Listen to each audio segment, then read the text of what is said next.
Hello everyone, welcome back to Morgan's Movie Collection.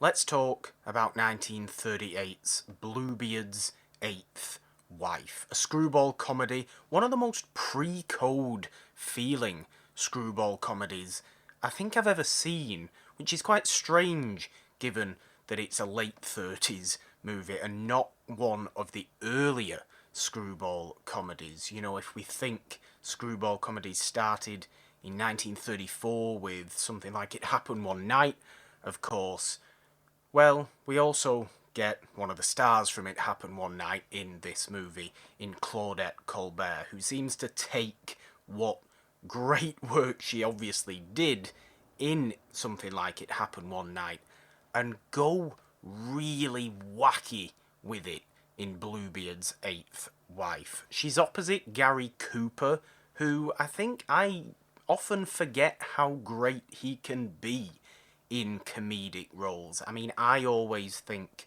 of Gary Cooper in way more serious roles, dramatic roles, certainly Western roles. I mean, give me any chance, any reason, any opportunity to talk about High Noon, and I will take that opportunity. It's just one of the best movies. That's beside the point. Gary Cooper here in Bluebeard's Eighth Wife is hilarious. He's kind of incompetent at times as well, which I found really refreshing to watch from him. I know it's not obviously the only major comedy that he did. I'm thinking Ball of Fire with Barbara Stanwyck, Design for Living from I think 5 years before this movie. Also with this movie's director, who is Ernst Lubitsch, and this is really where this movie develops its greatness, I think, with that indescribable, infamous Lubitsch touch, that mix of wittiness and romance and kind of zaniness at times that just all seem to mould together. I mean, there's little visual gags in this movie. It is a really, really great watch. A mood lifter. Absolutely. It's one to watch if you just want to put a smile on your face. It is absolutely crazy at times. Going back to what I was going to say about Gary Cooper, strangely enough, I feel like there's elements to his performance in this movie that I found quite similar in Ryan Gosling's performance as Ken in Barbie, particularly where Ken discovers that in the real world men have all the power, yet he just takes that kind of mentality in a totally wrong direction.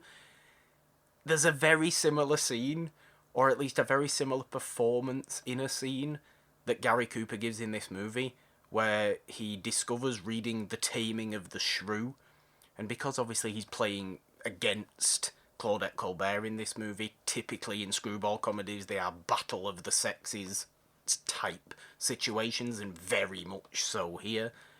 But there's a particular scene where he reads The Taming of the Shrew, kind of a light bulb goes off in his head as though he's figured out what he can do to kind of win this battle he's having against Claudette Colbert. And he storms into this room with this ridiculous marching music playing behind him, slaps her across the face, she immediately slaps him right back across the face, and then he just walks away like a sad dog and turns around as though to say, oh, well, that didn't work, did it? That didn't go as planned. It's hilarious. I found it absolutely just a joy to watch. I mean, Gary Cooper's playing a millionaire, like a really very wealthy man, who gets involved with Claudette Colbert, who is the daughter of a marquis. It's in France, or in the French Riviera, who is having a few financial troubles. The Marquis himself is played by the always wonderful Edward Everett Horton, who is giving his typical anxious, nervous, completely over-the-top kind of haughtiness performance, which is just wonderful, obviously. And we also have here a young David Niven in this movie as well, who in one scene is wearing the tightest pair of swimming trunks I can remember seeing for a long time. I'm almost surprised the censors didn't pick up on that one.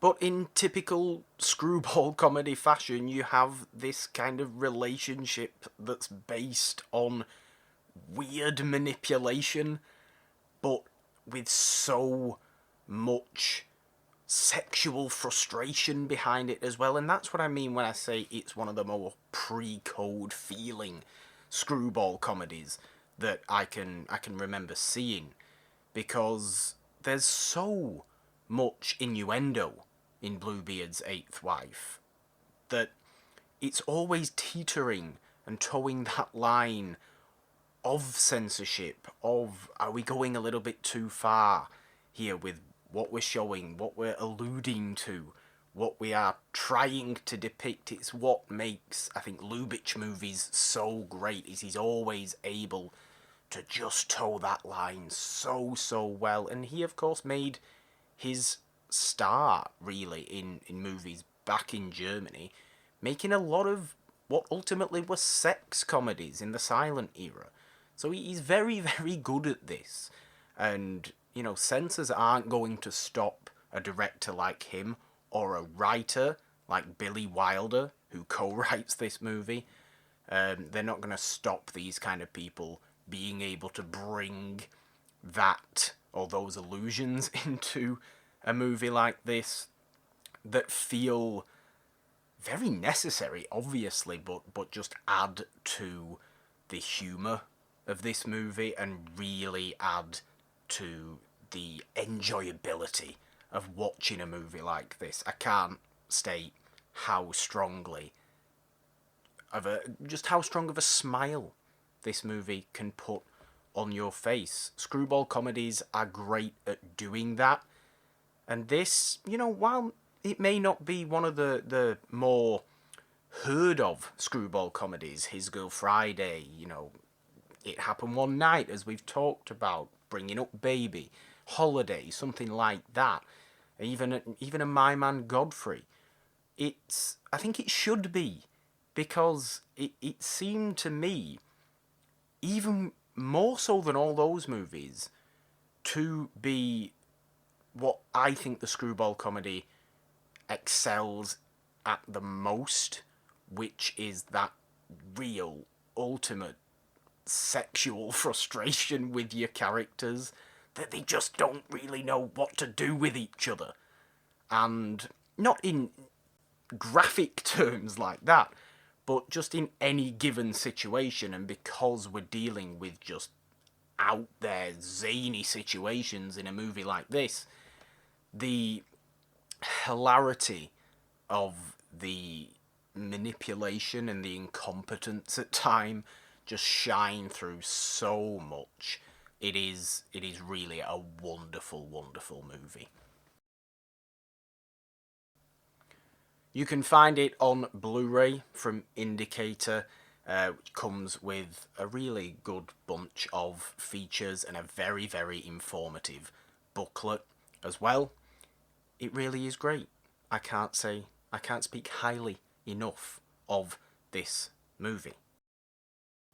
And until next time, that is going to do it. Check out Bluebeard's Eighth Wife, directed by Ernst Lubitsch from 1938, with Gary Cooper, Claudette Colbert, Edward Everett Horton, and David Niven. And until next time, goodbye.